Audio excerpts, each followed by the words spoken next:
Assalamu alaikum and welcome from Istanbul. As we all know that it's been more than a week since the Israel started its aggression against the residents of Gaza. Israeli planes and its aerial raids have obliterated the whole city of Gaza, including its hospitals and schools.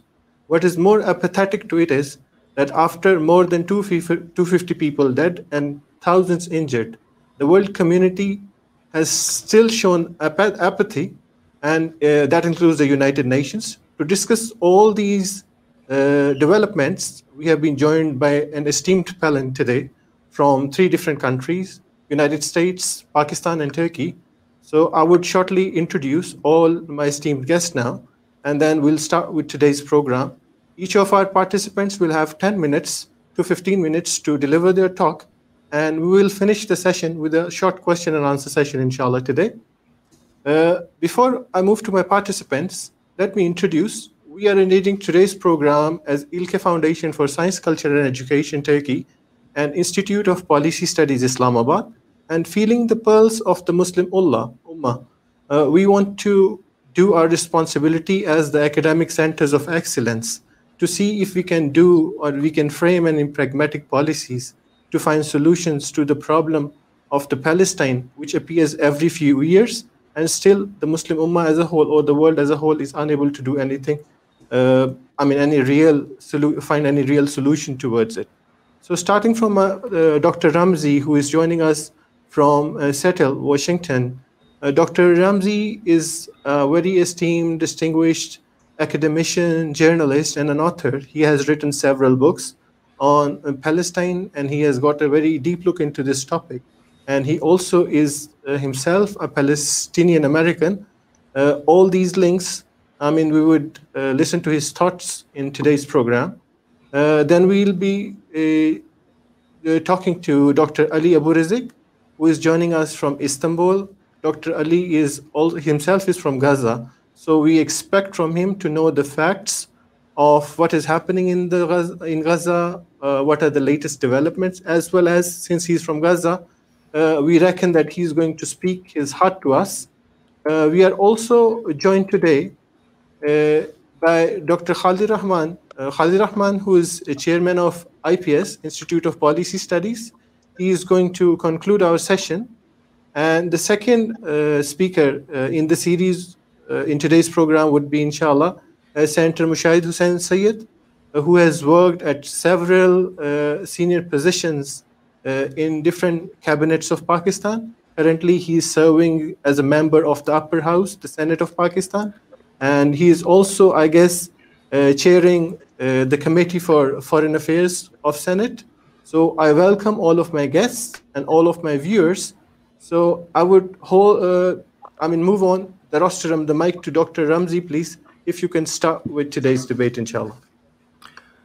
Of course. Thank you very much, Brother Hassan, and to you and your colleagues for organizing this urgent and critical discussion.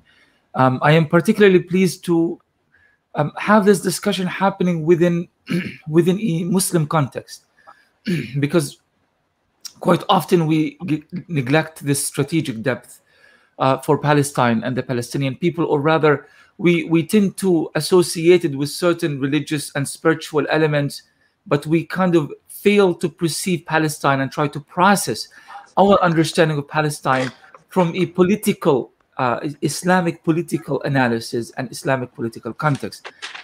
Number one, we understand that Palestine is not just a subject for Muslims, but Muslims are a core in this discussion. Not because of certain affiliations to Palestine as a place where Al-Aqsa Mosque and a majority of Muslims live, but also because of the values that as Muslims we embrace and we carry with us. Values regarding justice, values regarding peace, regarding camaraderie, brotherhood, sisterhood.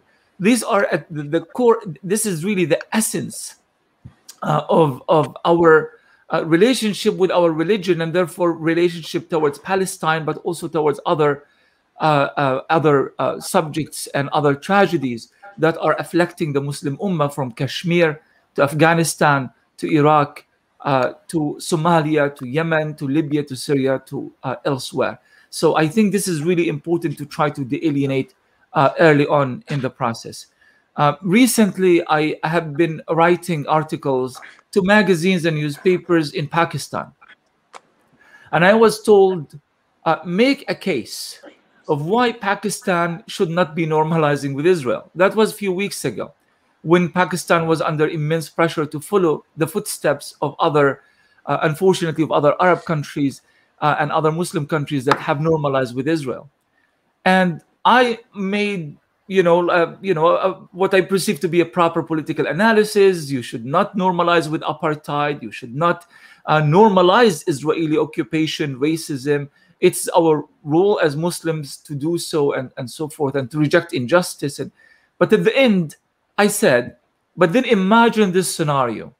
Sooner or later, Israel is going to attack Palestinians in Gaza and elsewhere.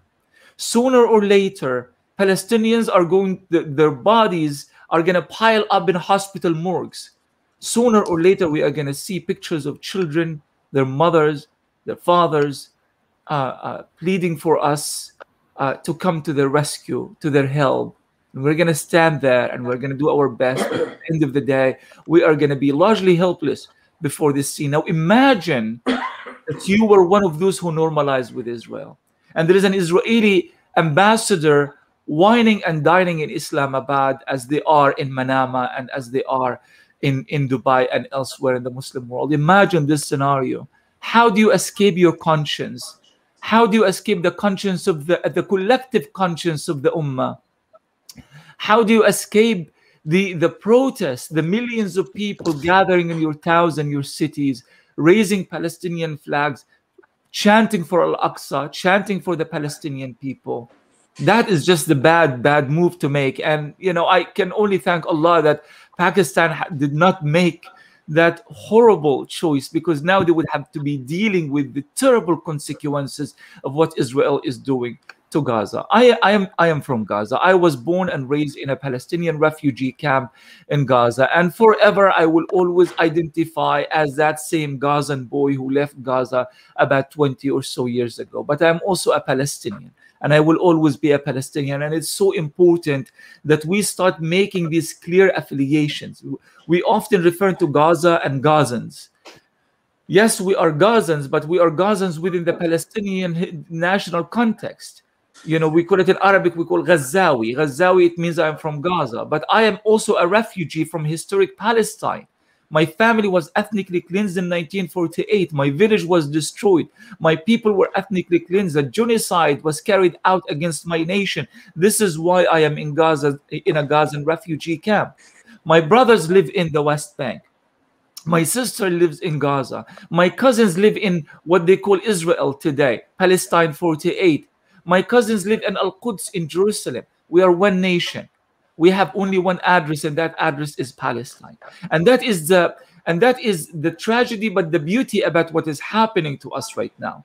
This is a bittersweet moment where our people are facing a genocide, and I hate to try to associate this situation with any kind of positive sentiments and terminologies. But the truth is, yes, Israel is doing all of this, but it's equally true that we are fighting as one nation.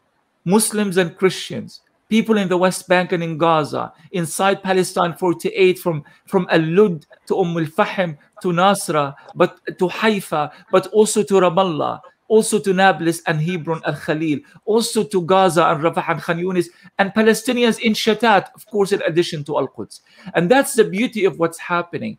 Netanyahu wanted to score some cheap political points against the Palestinian people. He wanted to be re-elected as a prime minister. He wanted to form an emergency government. He wanted to shield himself from being thrown in prison because of his corruption cases. So he thought, Palestinians are isolated, they are neglected, Arabs are normalizing, Africans are normalizing, Asians are normalizing, they are losing their global solidarity, nobody cares about them.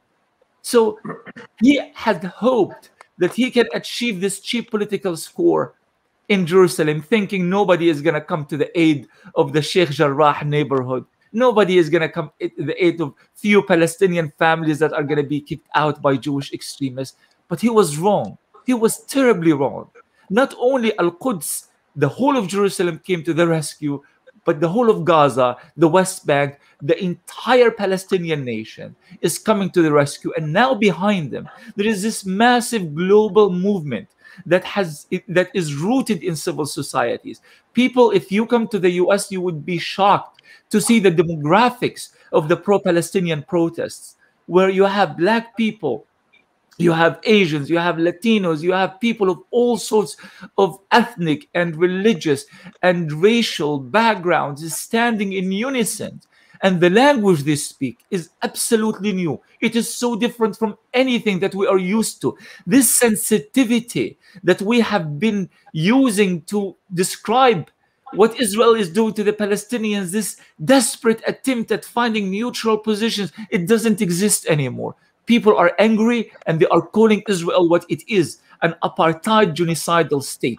And we need, as Muslims, to be part of this global movement. We cannot isolate ourselves, and we cannot speak a language that only applies to our people. We need to be leaders in this movement, and we need to represent the Palestinian cause globally as well, until we reach that coveted critical mass that will eventually allow us to achieve that paradigm shift, to allow us to achieve that South African movement when apartheid in South Africa was defeated. So thank you so much for listening to me. I do not know if I exceeded my time, but I look forward to hear the other interventions and to answer any questions if you have any. Thank you very much, Dr. Ramzi. I mean, we are lucky to have you in today's program. I thank you for joining us. I mean, we'll come back to you if we have got questions for you, or if any of the other discussants would like to make any comments regarding your talk. We are lucky, again, I would say, that we are joined by Senator Mushahid Hussain Sayyid, who has got a very long experience of diplomacy.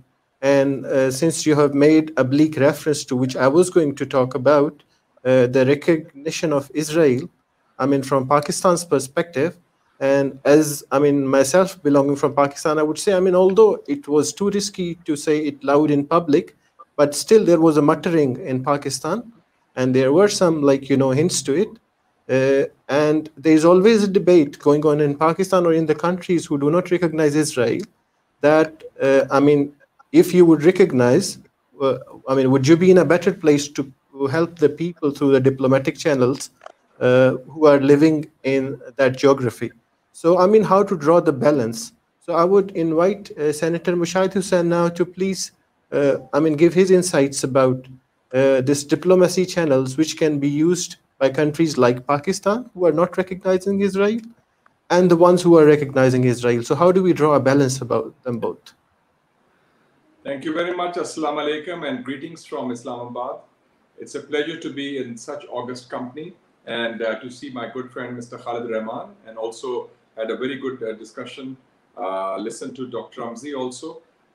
Let me just start from where he left off, because he referred to Pakistan and this, I would call it the so-called debate on recognition of Israel, because I've been one of those who have opposed it tooth and nail. And my basic argument was threefold. Number one, that the Pakistan's policy on Israel has been enunciated not by any government, not by any political party, not by any prime minister, but the founder of Pakistan, the great leader Quaid-e-Azam Muhammad Ali Jinnah, even before the creation of Pakistan. Because in 1940, when we started the movement for Pakistan, there were two resolutions passed in Lahore on 23rd March 1940, which set the pace for the Pakistan freedom struggle. One was seeking self-determination for the Muslims of India, and the other one was self-determination for the people of Palestine. So this predates Pakistan's creation. Our Palestine policy is not linked with the OIC, the Arab League, or the Arab establishment, if you were. So that is one thing which is very clear. And Pakistan is the only non-Arab country which has taken part in two Arab-Israeli wars. In 1967 June war, Pakistani pilots flew the planes of Jordan Air Force, and we shot down 4 Israeli planes. And in 73 October war, the Ramzan war, Pakistani Air Force pilots were with the Syrian Air Force, and we shot down 2 Israeli planes. And even today, we have Palestinian pilots, Palestinian cadets studying in Pakistani military institutions. So we are very clear, and we also see an inextricable linkage between Palestine and Kashmir. Both are occupied territories. Both are denied the right of self-determination. Both are under the occupation of fascist regimes, which are also racist and Islamophobic. Netanyahu in Israel and Modi in India. And in both occupied territories, there is an attempt for demographic transformation of a majority into a minority. So if we weaken our position on Palestine, we are also undermining our position on Kashmir. So we are very clear on that. And our passports, I can remember from day one has been, we can visit all countries of the world except Israel. So that debate is moot, and I'm glad that this recognized Israel mantra in Pakistan is now buried deep in the debris of the destruction of Gaza, on which Pakistanis have taken a very clear position. In Pakistan, there are 3 or 4 issues which are above party lines: Kashmir, Palestine, nuclear program, the China-Pakistan economic corridor, and we speak with one voice on that. Now, coming to your question about diplomacy, I feel that Pakistan is coordinating very closely with Turkey, because Turkey has taken the lead. And I would like to present my compliments to the leader of Turkey, President Recep Tayyip Erdogan. He has shown guts, he has shown vision. And Pakistan has also joined hands with Turkey. Iran is also taking a strong position, but Iran is a bit isolated from the Muslim mainstream as of now. But I'm also glad that because of the pressures of Pakistan and Turkey, Saudi Arabia has come out a bit more stronger than before on the issue of Israel. As of now, Pakistan is also one of the countries which have declared that they will send humanitarian supplies to Gaza, although there's a blockade in Gaza. So our strategy is, number 1, lift the blockade; number 2, cessation of Israeli aggression; and number 3, sending humanitarian supplies. And we have added a number 4 aspect to that, that Israel, there should be trials of Israel for committing war crimes and crimes against humanity in what they have done. And this is for the first time, if I can recall, that it's a 3-in-1 struggle now. The policies of Netanyahu, who is a corrupt fascist, who's trying to save his skin because he's facing corruption charges, he's losing government. There is the struggle in the West Bank. What happened? They attacked Islam, I would say, because it was on the 1st of Ramadan that they cut the wires of the minaret so the azan could not be heard.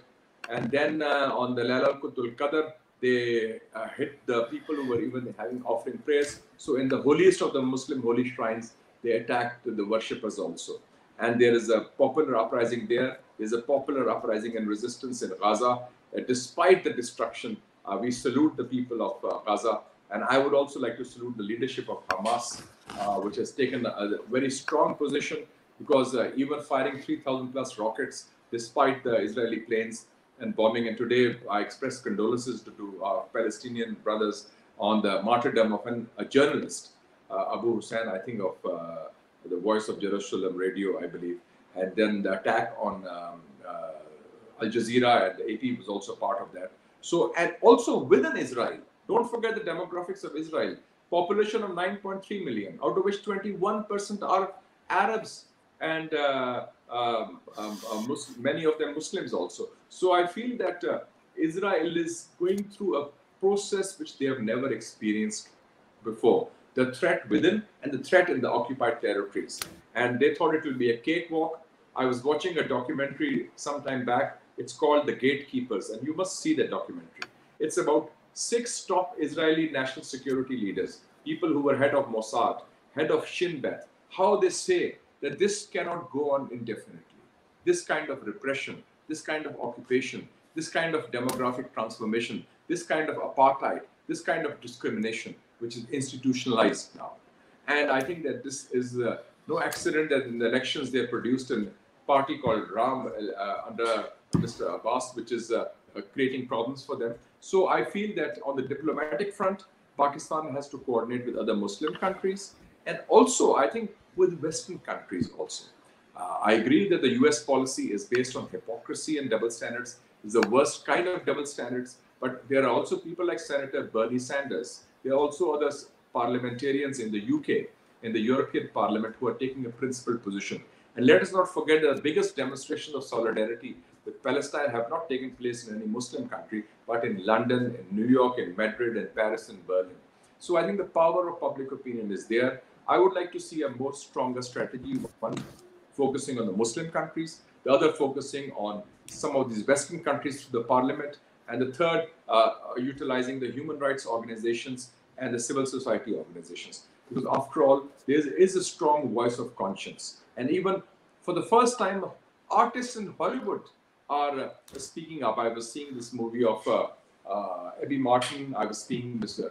Roger Waters yesterday also on Al Jazeera. So I think the voices are multiplying, or even Mr. Clooney also. So I think that the time has come to pool our resources. It's a battle also of narratives, but it's also, I think, a certain moment in history where it is a defining moment, because this kind of situation has not been faced by Israel before.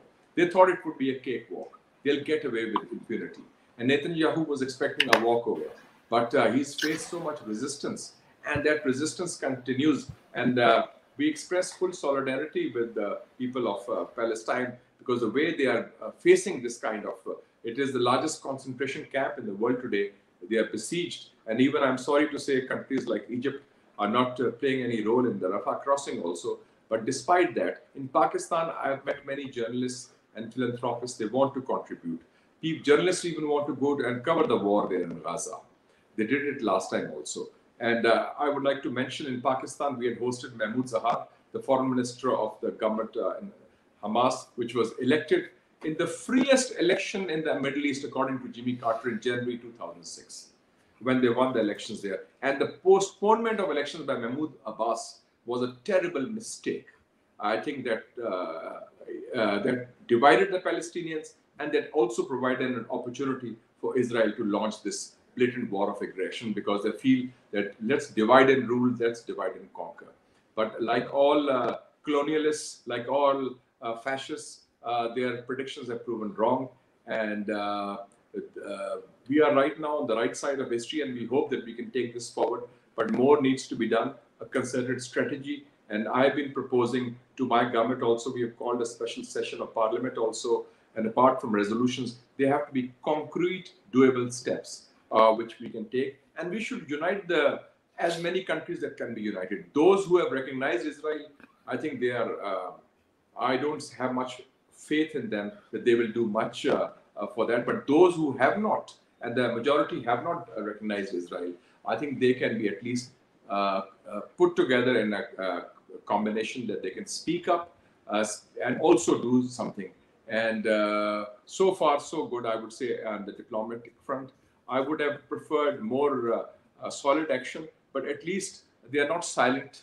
They are speaking up. But they should also be more critical of the US policy, which is at the heart, at the core of this problem, because they are the biggest, they're complicit in the crimes of Israel.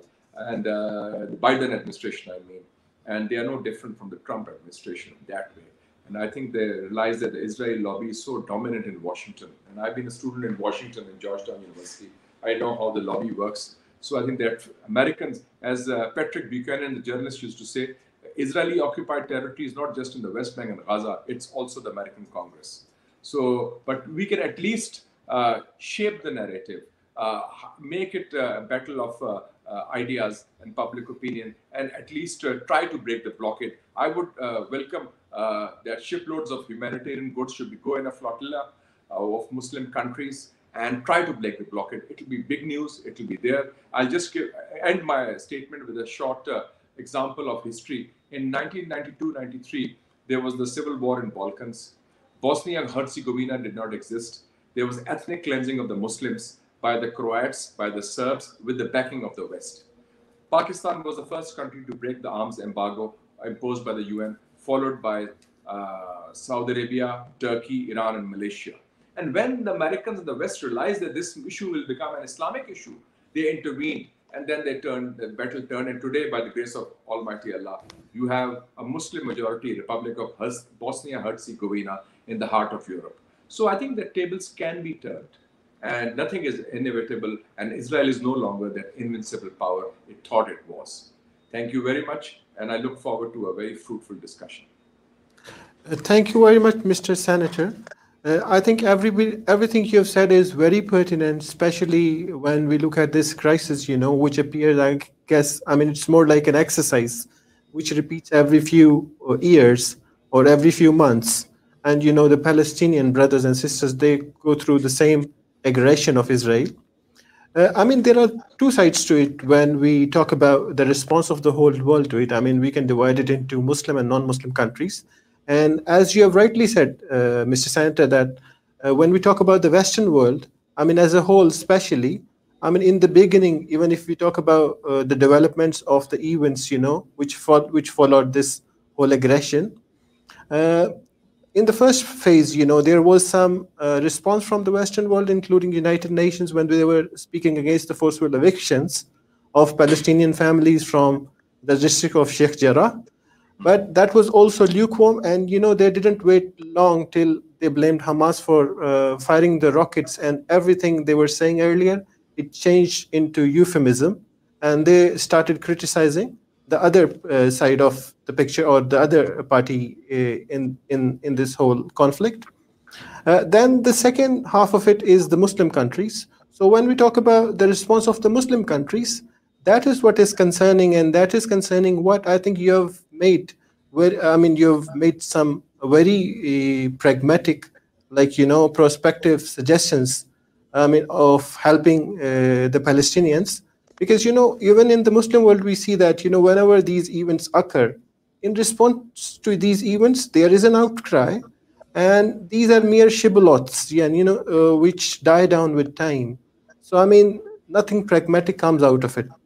So after this short, comment from me, I would move on to Dr. Ali Abu Rizek, who is from Gaza himself, and he's a journalist. He has been, he's a correspondent with the news channels, and he's also an academician. He's got a very deep look, and he has been following up the events of this war as well as the previous ones very closely. So I would request him if he could tell us a little about the context of this current crisis, starting from the events which took place, when the Israeli forces attacked the compound of Masjid al-Aqsa, and before that, the forceful eviction of families from Sheikh Jarrah.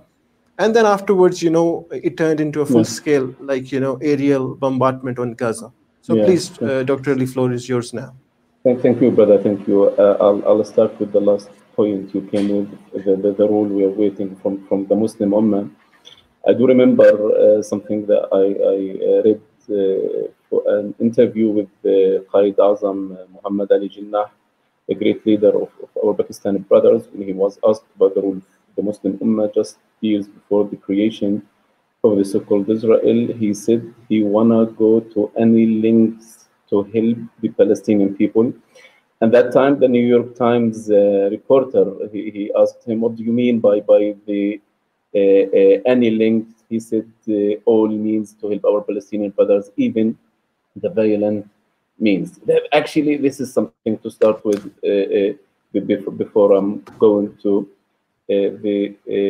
explain the latest situation, which, as you mentioned, started in the Sheikh Jarrah issue.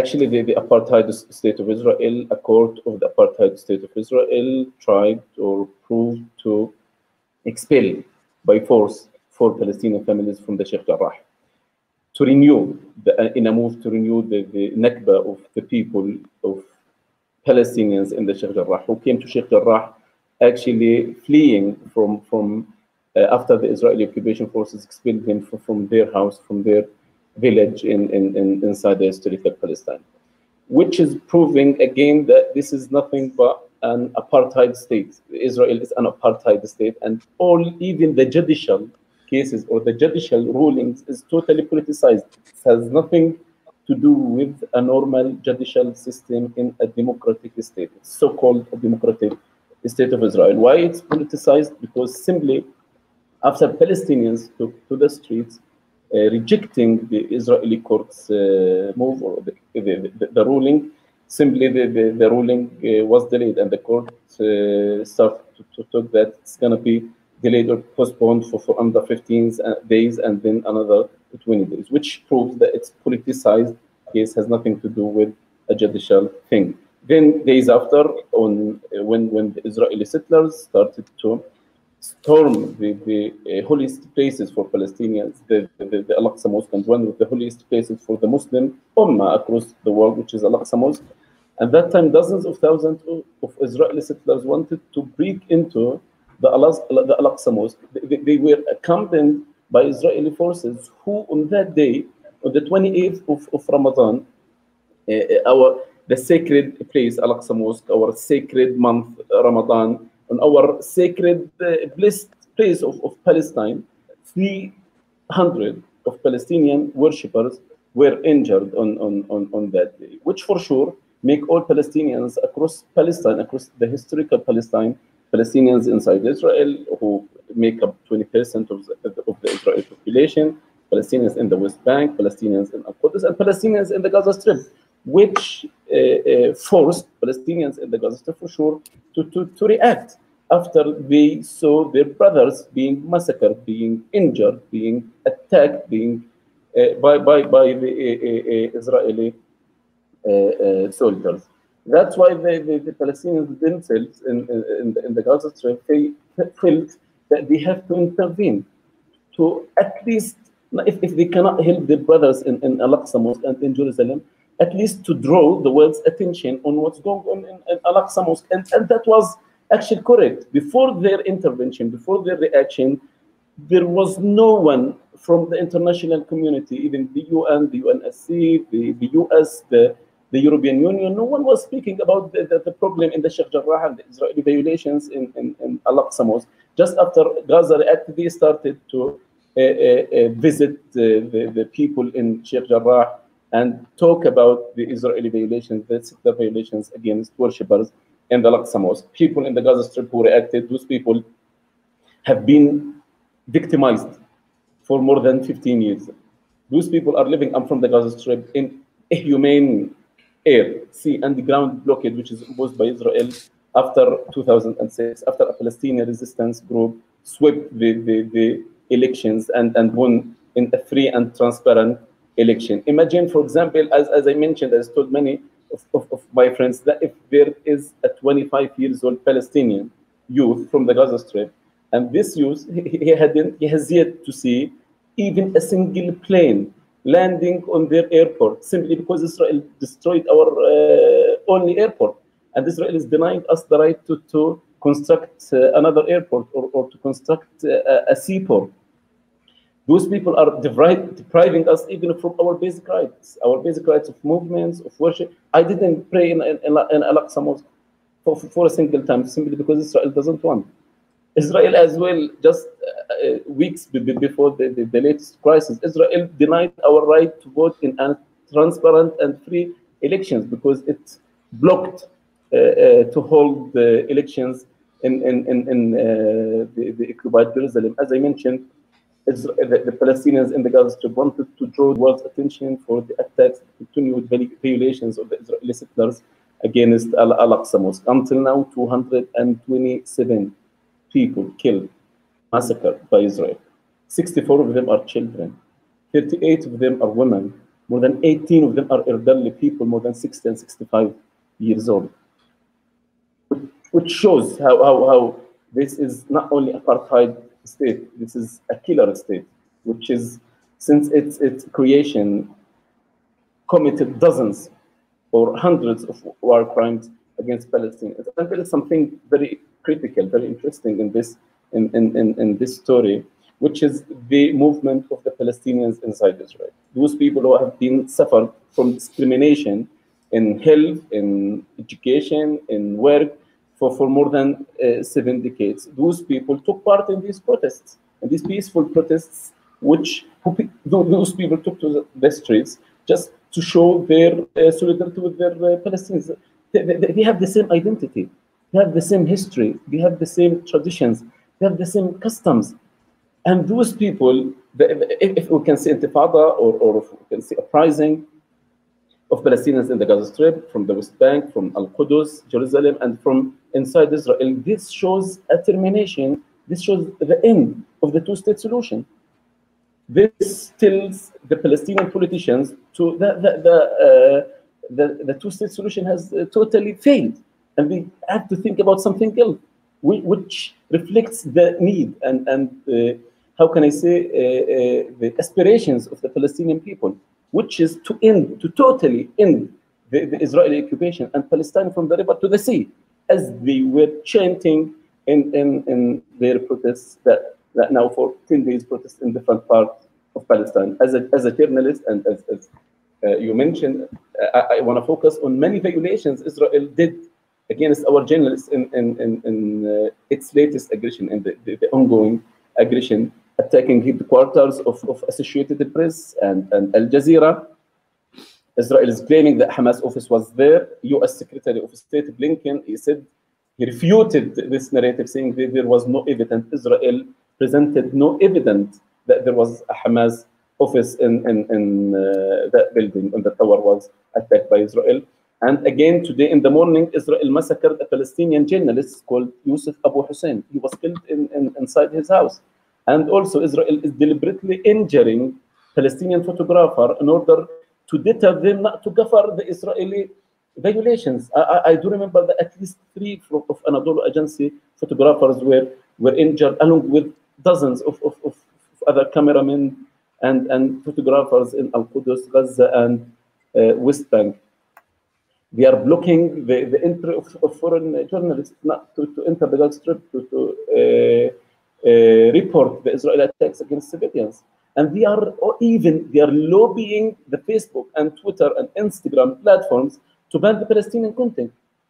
Thousands of Palestinian journalists, thousands, yes, thousands of them, not only tens or scores or hundreds, thousands of Palestinian journalists and people's pages were deleted by Facebook and Instagram simply because they are reporting what's going on, which makes the Palestinian ordinary people feel that it's not only Israel which fights against them, which attacking them. It's the international community. It's the US and even the EU and Israel. All of them are attacking Palestinians.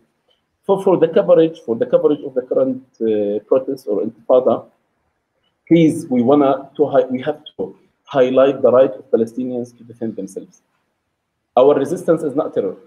Those people are defending their defenseless, disarmed, and innocent people. Palestinian resistance has so far reacted in a bit, as I mentioned, to draw the world's attention. It always, I know it always comes when Palestinian people react and the whole international community is intervening after Palestinian reaction. But they are turning a blind eye on the Israeli ongoing violations and attacks on daily basis.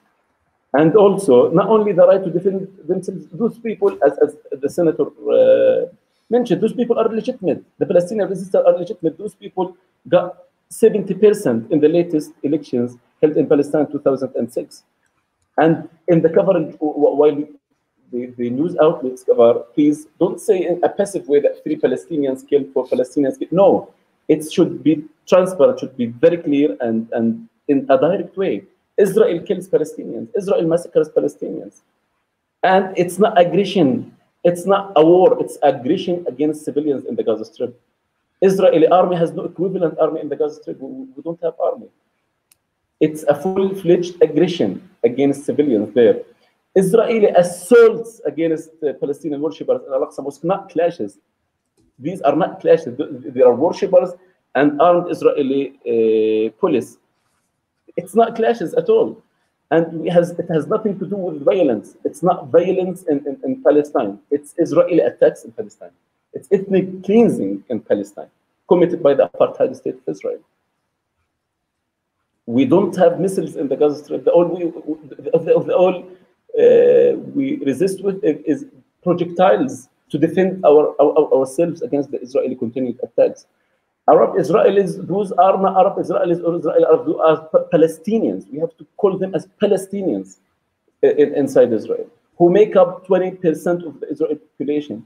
Those 20% who took to the streets Those people prove that we cannot accept the two-state solution, and the two-state solution totally failed. Another thing, protests across Palestine. That Palestine, as I mentioned, are not eager for any solution that, how can I say, doesn't include a full Palestine, the full historical Palestine from the river to the sea. We have to focus on their suffering, on the Palestinians inside Israel suffering, who have been subjected to discrimination in education, in health and work, which proves that it's apartheid state of Israel. And this was backed by the latest report of the Human Rights Watch. This report came after 2 years of investigation inside Palestine, and came with that Israel is nothing but an apartheid state. Thank you. Thank you. All right. Thank you very much for your words. We have received several questions for our speakers, but before I move on to the questions, meanwhile, let me mention for our viewers that if you want to ask questions to our participants, our guests, you can post your questions through the online streaming pages of İLKE Foundation and IPS. Several facets of this issue have been discussed by three of our guests, which include the diplomacy, the use of media, the events of the war, as well as one important thing which has been added by Dr. Ali is, the way Western countries have shown their hypocrisy through, the media outlets or the social media platforms which they own. I myself am a witness to it, like on Facebook, out of nowhere, millions, the number is really in millions, and it's no exaggeration, millions of people, they got subscribed to pages which they never had themselves, which were supporting the rhetoric of Israel.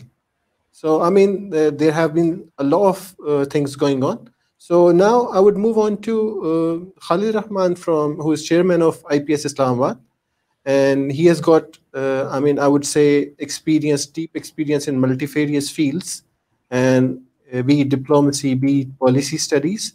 So I would request him to conclude the session, and inshallah, after him, we'll move on to a very short question and answer session. After Khalid Rahman. Yes, please, sir. Bismillah ar-Rahman ar-Rahim. Thank you, Ehsan.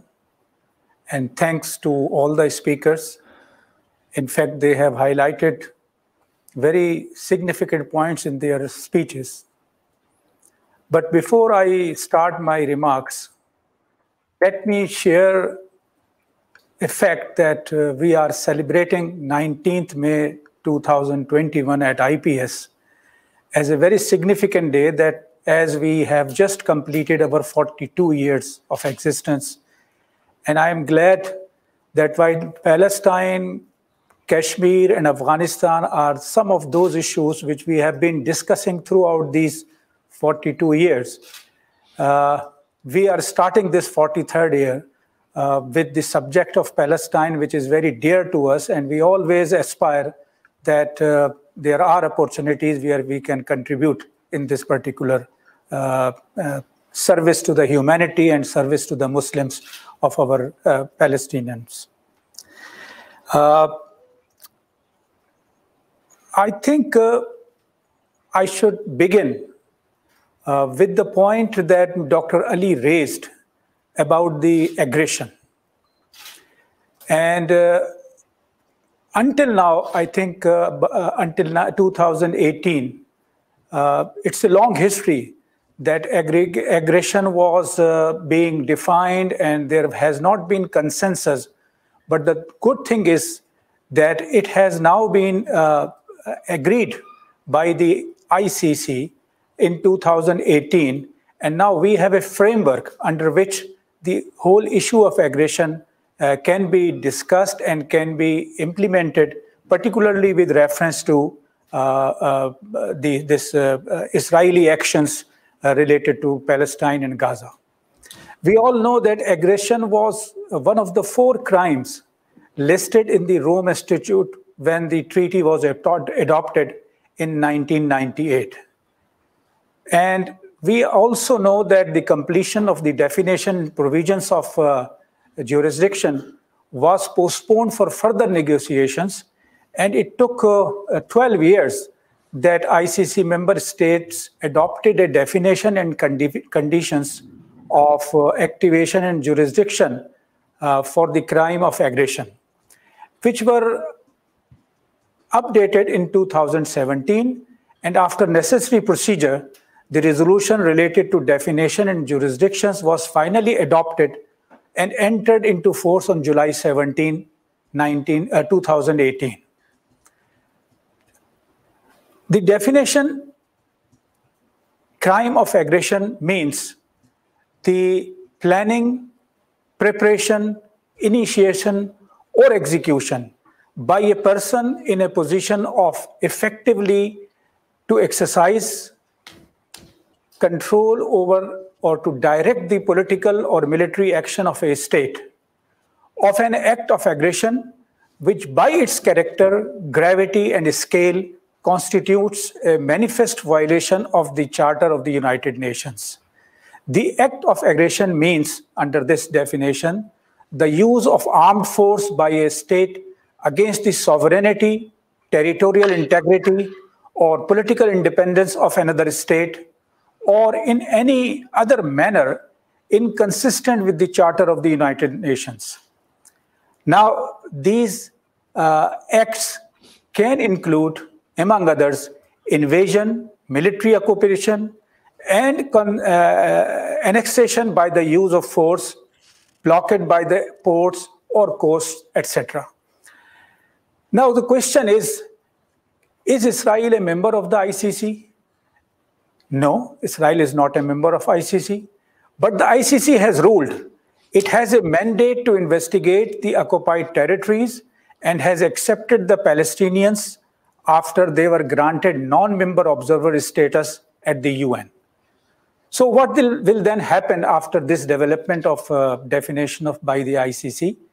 The investigations will proceed without Israel's involvement. If Israel blocks ICC investigations on the ground, witness testimonies could be taken in other countries or at The Hague in the Netherlands. So the case in ICC is focused now, and there are three main areas related to this case. One, the Israel-Gaza war of 2014. Two, violence along the Israel-Gaza border in 2018 amid Palestinian demonstrations backing the declared right of Palestinian refugees to return to their ancestral homes in what is now Israel. And third, Israeli settlements in the occupied territories. These are considered illegal under the international law, a point disputed by Israel. So these are the three things which are being discussed in the ICC. So keeping that in view, I believe that at least 6 major points should be kept before us while we are talking about the aggression. Aggression has taken place not since last 7 or more days, but actually since last over 7 decades, and it is continuing. My second point regarding aggression is that aggression not justified by defensive necessity, international authority, or consent of the state in which force is being used. This is the situation of Gaza where Israel is doing actions. The objectives are not confined, Israeli objectives are not confined to handle some immediate provocations, but the intention to annihilate a whole population. And my fourth point is, with regard to aggression, that Israel is not alone in its aggression. It has itself recognized 25 countries supporting it, including the US and UK. And there are other actors as well, particularly in international media, who are supporting Israel by distorting or manipulating the narratives. There are a number of international laws, conventions which are being violated, including illegal occupation, land annexation, ethnic cleansing, apartheid, collective punishment, and other human rights, as well as several UN resolutions. Now, one may talk for hours about the living conditions and the difficulties of life of the Palestinians when we are discussing the plight of them. First aspect of their difficulties, however, is the insult and loss of human dignity that the Palestinians, especially people of Gaza, have to face by the hands of the occupying Israel. And this is exactly where Palestinians are compelled to respond with whatever resources they can afford for their dignity and freedom. In fact, they have little to lose now, and they realize that their plight is dependent on the resistance they can offer. In fact, that has been their belief, and they are continuing with this belief. With this perspective, let's have a look at the situation in terms of, I would say, SWOT analysis. It is not an exhaustive list, but I would like to share 4 to 6 key points in every area. First, the strengths. I think as far as the strengths of the Palestinians and the Gaza people are concerned, first thing is that they have a well-recognized case. They have a case that has been recognized by the United Nations, and it is still on the UN agenda. The other strength is the Palestinians' resolve, who are the key party to the case. They have continued their struggle in spite of all odds for the last over 7 decades, and in all probability, they are ready to continue. The third strength is Arabs' population, as Mushahid Hussain Sayyid Sahab was saying, that there are 2.1 million Arabs living in the Israeli state. So that is certainly a very important strength. And in the current scenario, whatever political disturbances are there and instability is there, I think these Arab Parliament members have gained a role in which they can break or make the governments in Israel. There is a de jure status of a state organized by the United Nations, and then there is a dynamic diaspora community and international public support. And if we add the religious dimension, it connects 1.7 billion Muslims with the issue. So these are 5 strengths that I have highlighted. As far as the weaknesses are concerned, I think we have to admit that there are confusions within and without, and sometimes even conflict within. Hamas versus Al-Fatah, as well as many important players in the Muslim world. There is a diminishing support in the Arab governments, as has been mentioned in our discussion earlier, and particularly those governments which are surrounding Israel. Dearth of financial, technological, and military resources, and lack of capacity and tools to influence the global narrative. Now, as far as the opportunities are concerned, I would say global consensus of Muslim masses is one of the most important opportunity that we have as far as the Palestinian struggle is concerned. They support the Palestine to the extent that no one can go against the cause publicly. Availability of a platform like OIC, I know it has weaknesses, but certainly when we are looking at opportunities, there is room for improvement, and we can certainly exploit this platform. Changing global dynamics. There used to be a unipolar world immediately after Cold War, and that has started getting multipolar. Voices within Jews and in Israel are also present, and voices outside Israel also, among the non-Muslims, among the liberals, among the civil society all over the world. And Mushahid Hussain Sahab rightly pointed out the statement of Bernie Sanders. Reports in the international media, concerns shown by human rights organizations, all this is going to be an opportunity to make use of it. Next.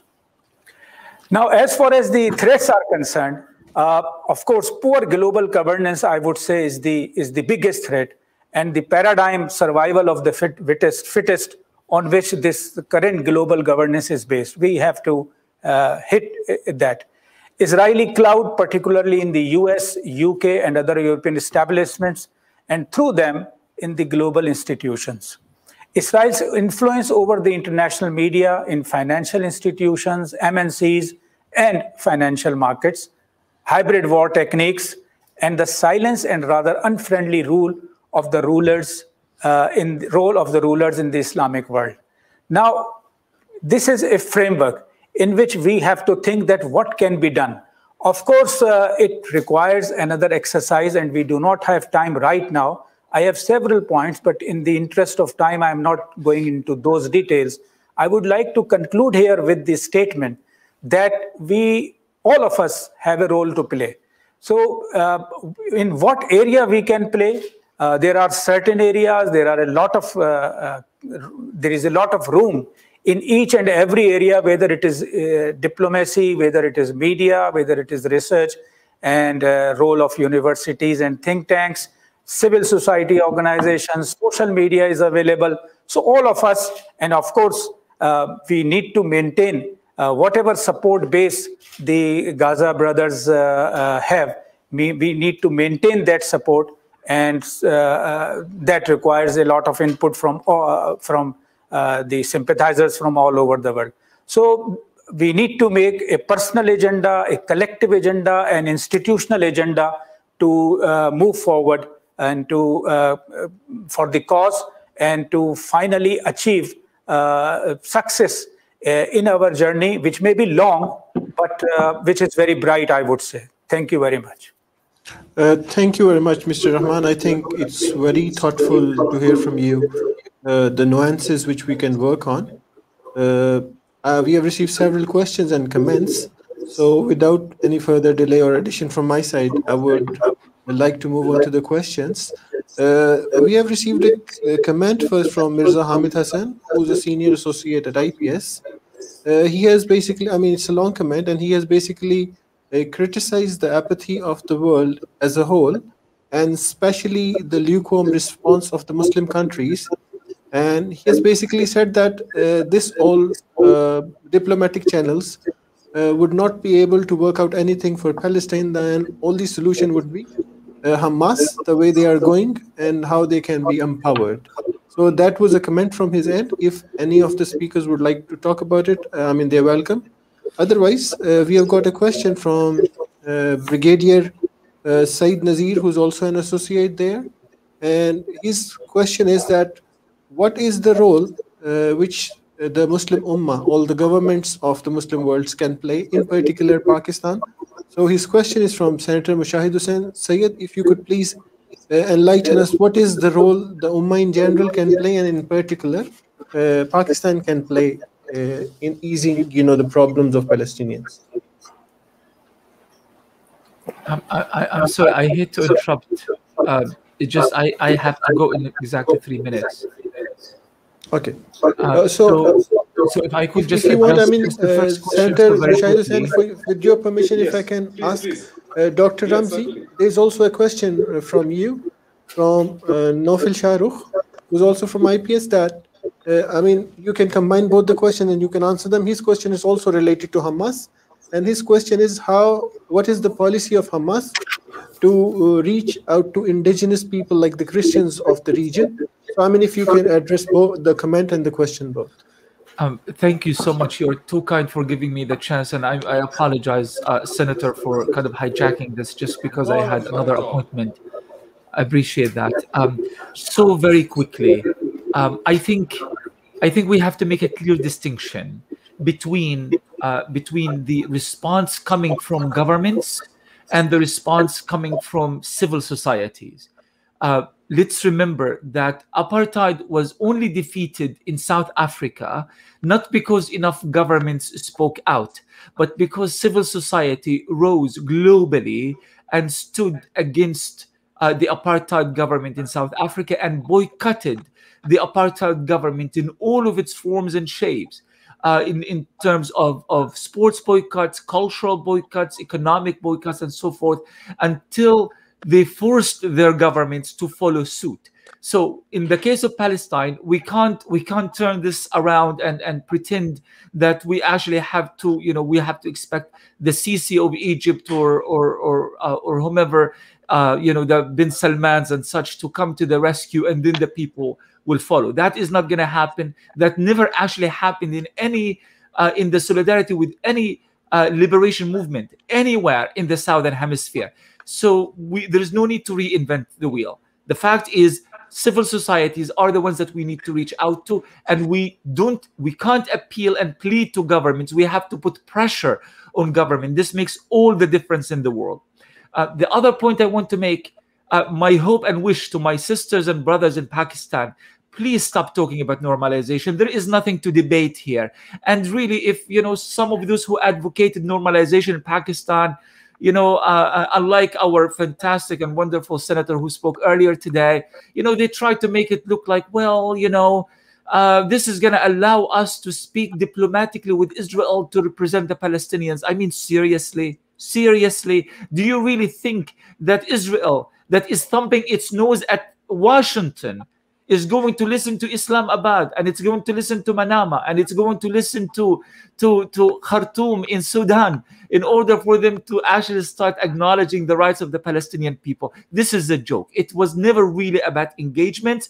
If you want to show real solidarity with the Palestinian people, you insist, not just insist on the boycott of Israel, you mobilize the world to ensure that Israel pays a heavy price for what it's doing to the Palestinians. As far as Hamas is concerned, I'm not talking just about Hamas, Islamic Jihad, the socialists, the Fatah movement, any genuine Palestinian resistance movement in Palestine. We have to engage all sectors of Palestinian society, and we have to employ the strategy of intersectionality. We reach out to our sisters and brothers, Black Americans, Africans, people of all sorts of backgrounds, people with actual causes that we need to stand in solidarity with. So in this particular context, we declare our solidarity with our sisters and brothers in Kashmir, and our sisters and brothers in the Rohingya people, our sisters and brothers throughout the entire Muslim Ummah, but also throughout the world. We stand in solidarity with you. Please stand in solidarity with us. This is a global struggle against injustice. This is not just unique to Palestine. And thanks again for listening. Thank you very much. To our viewers, unfortunately, since Dr. Ramji has got an alternative commitment, so we would not be able to ask further questions to him. So I would move to the earlier question that was posed by Brigadier Said Nazir. Sir Mushahid Hussain, if you could respond to it, please. Thank you very much. Thank you, Brigadier Saab, and it's a pleasure to listen to Dr. Saab also who had to leave. I would say that we have to coordinate at two different levels. One is the level of the international community, which is basically, we're talking of the non-Muslim countries. And since Pakistan has very close ties with China, I would coordinate with China also. And China is a big supporter of the Palestine cause, and they have been speaking up in the UN Security Council also. So I would say that Pakistan, Turkey, and China can coordinate in pushing at least public opinion. Although there's a roadblock in the terms of American veto, but China is close to Russia also, so there can be coordination at that level. I would focus on 4 or 5 countries, as I mentioned before: Pakistan, Turkey. I would also include Indonesia in that. And I think that I see a glimmer of hope after the Biden administration has come in and their relations with the Saudis are not that good. Saudi Arabia is somewhat distanced from the US, and Saudi Arabia is now very keen to develop better relations, not just with Pakistan, but also normalize with Turkey and Iran. So I think if you can bring Iran and Saudi Arabia and Turkey together also on the same page regarding the issue of Israel, I think that would be a game changer. What should be our objective? Mr. Santos, sorry for interrupting you. Actually, there's a similar question. So, if I can combine both and you can answer them both, there's also a question which says, talks about if OIC is not working out, could there be a smaller block, a more specific one that could help us, to fight our cause of Palestine? Sorry for interrupting. I thought, they are similar questions, so if you could combine them. I'm opposed to dividing the OIC. I feel that this will help the enemy, because OIC may be ineffectual, but OIC is still a legitimate platform. And OIC is still based on the issue of Al-Quds, ironically. And even today, the Sunday conference was held under the OIC auspices, and they came out with, in my view, a fairly good statement, much better than I expected. It was a Saudi initiative, And they called the meeting on Sunday, and Pakistan also took part. It was an executive committee meeting of foreign ministers. So I think that smaller blocks, separate blocks is not the way forward. That means you are having divisions and divisions, and we know how much they're capable of. But like-minded countries, without forming different blocks, as I mentioned, can cooperate. Like Pakistan and Turkey are cooperating. And I think we can increase the dimension of this cooperation to include countries like Saudi Arabia and Iran and Indonesia also, because the public opinion in these countries is very, very strong. So what should be the goal?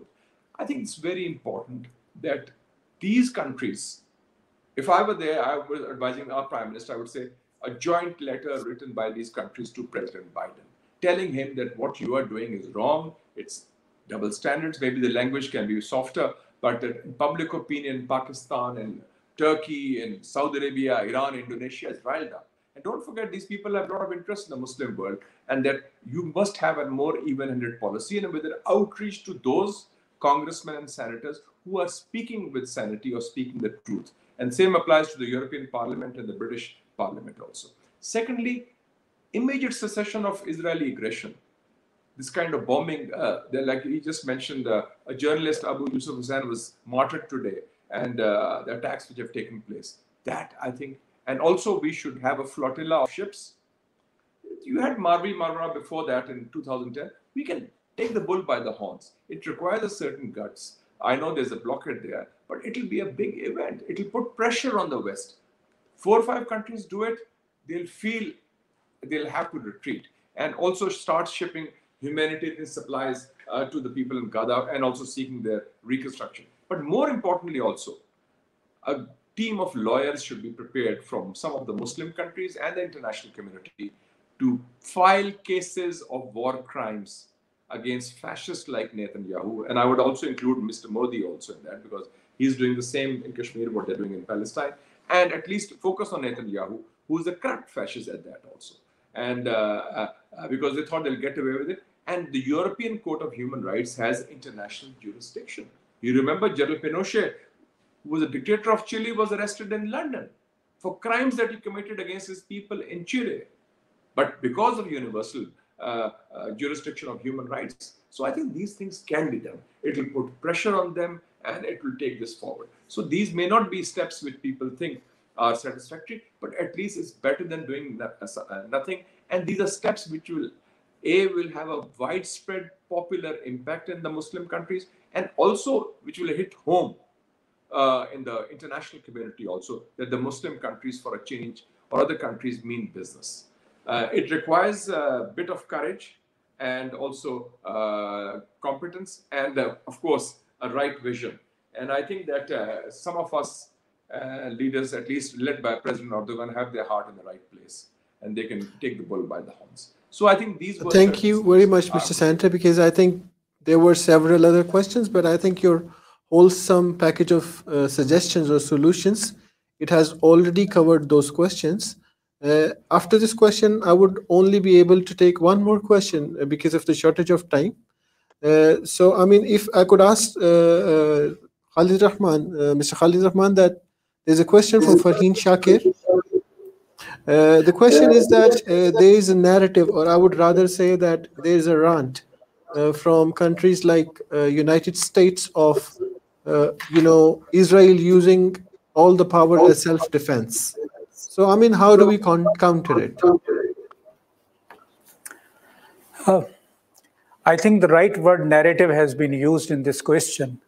In fact, today's war is the war of narratives.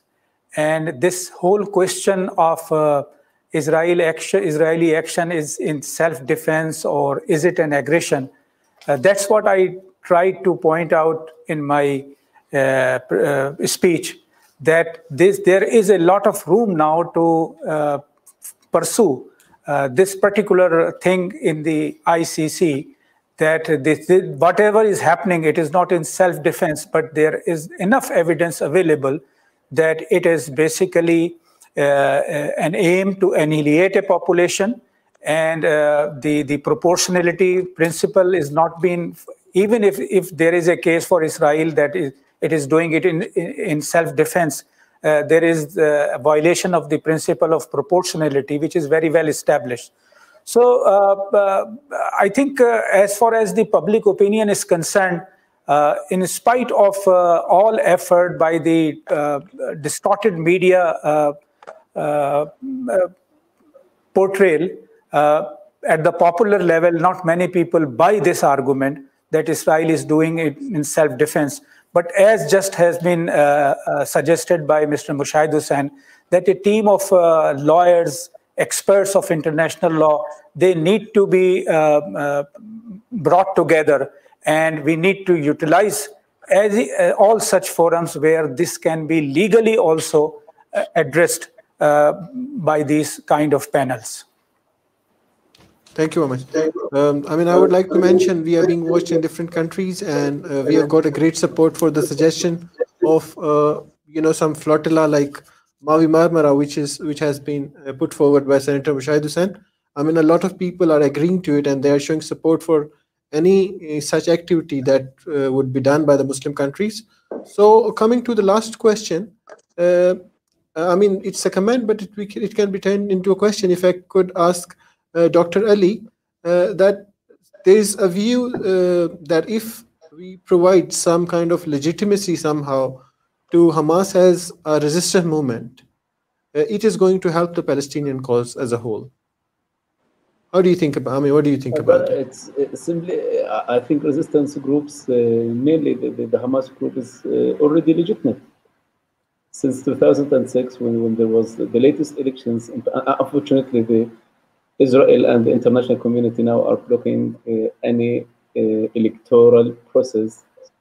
And unfortunately, even some Palestinian groups are blocking another electoral process in the Palestinian territories, fearing of a new legitimacy to reaffirm the Palestinian groups' legitimacy, who won or who swept the 2006 elections and came with more than 70%. That's why people in the Gaza Strip, in the West Bank, in Al-Qudus, and different places of the historical Palestine, that's as the senator, and great thanks for Senator Mushahid, as he mentioned, one of the key points before the Palestinian people's outrage was delaying the Palestinian elections, which came as a result of the Israeli decision not to allow for holding Palestinian elections in Jerusalem. Israel is fearing that if, for example, a Palestinian group, if for example, Hamas got won inside Jerusalem, that for sure will totally put Israel in a very embarrassing way. Israel, which got, as they claim, the full sovereignty over Jerusalem from President Trump after announcing that Jerusalem is an Israeli capital. And imagine if a Palestinian group won in Jerusalem. I think the Palestinian groups are legitimate. The Palestinian groups are legitimate by the polling stations in 2006, and they are legitimate nowadays by the protests being erupted in different parts of Palestine, and they are calling for Palestinian resistance to defend the Palestinian struggle, defend their innocent people. And if you have a look, please, on even inside Israel, the Palestinian people are protesting inside Israel and in West Bank in Jerusalem. If you have a look on the chants they are, and the slogans they are using, for sure, 90% of them for the Palestinian resistance, to keep defending them and to keep representing the Palestinian people in the all sectors, all parts of Palestine. Thank you, Dr. Ali. With this, I think we would have to move towards concluding the program. I would apologize the viewers whose questions could not be taken because of the shortage of time. I would like to individually thank all of my distinguished guests, Senator Mushahid Hussain, Syed, Khalid Rahman, Mr. Chairman, and Dr. Ali and Dr. Ramzi has already left. So I want to thank you from the core of my heart for appropriating time for this event. And I would thank all our viewers who have been with us for the last 1 hour and 15 minutes. With this, I would seek your permission till we meet in a similar event next time. Thank you very much. Certainly, inshallah. Assalamu alaikum. Thank you, brother.